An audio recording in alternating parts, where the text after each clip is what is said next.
I was really looking forward to watching Yes, Virginia, There is a Santa Claus. And there are two reasons for this. One, the story is just really fascinating. It's actually based on truth, and I'll talk about that in a moment. But I've also seen several animated versions of this story, much shorter versions of this story. So I was keen to see a feature-length version, and this was released in 1991, directed by Charles Jarrott, written by Val de Crowl and Andrew J. Fenady, and this stars Charles Bronson as Francis Church. We also have Edward Asner, and Katharine Isabelle plays Virginia. And the rest of the cast is really great as well. All of the performances in this are really strong, and the bits that are good are really good, but they're actually few and far between. This is set in the 1890s, and it's based on the true story of a little girl called Virginia who wrote to The Sun, which was a newspaper in New York that ran until I think the 1950s. And Church wrote a response to Virginia, and the line, "Yes, Virginia, there is a Santa Claus," was written in it. That's where the title comes from. And this is that story. And we are told at the very end of the film, and I feel like they should have put this at the beginning, but we're told at the end that it's based on truth, but with some characters and events fictionalized, which is fair enough. If anybody knows which parts specifically are fabricated, please do let me know. There is a relatively comprehensive Wikipedia article if you want to read more about it. But in general, that's the story. However, it is so slow, and I don't understand why it's received so many glowing reviews online. There are some good bits, and when it's good, it is really good, but I'd say I enjoyed maybe 10-15% of this film, and it's about an hour and a half. And it's so slow. Yes, we need to set things up, but do we need to wait 40 minutes for Virginia to write the letter? Was that really necessary?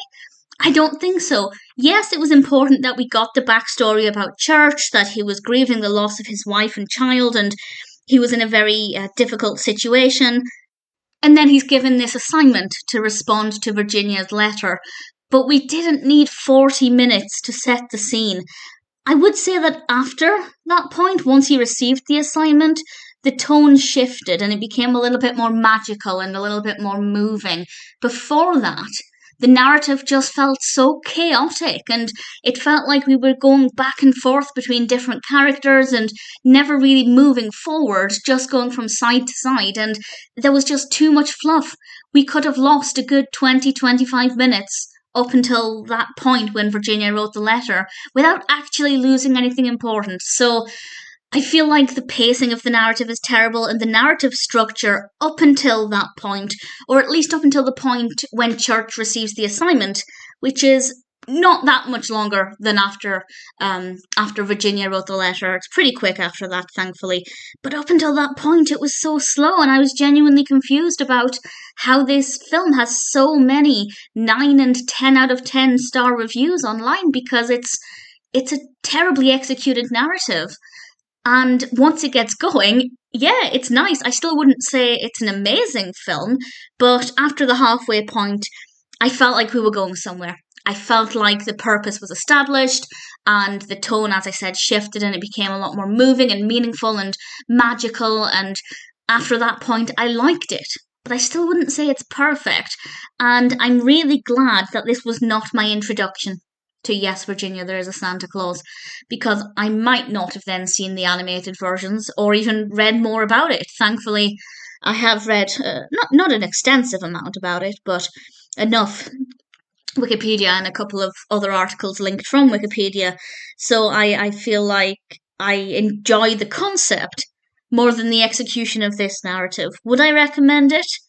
I would say check out the animations first, or at least read about it first to see if it's something you're interested in, and then watch it. If you've seen it but have never read anything about it, never seen any of the cartoons, definitely check out the animated versions. They are obviously quite different, but I think they're more enjoyable. And I'm not saying we don't need a feature-length film to tell this story, but if you're going to make it a feature-length film, you need to find a way to do it without padding out 40-something minutes before the letter is even written.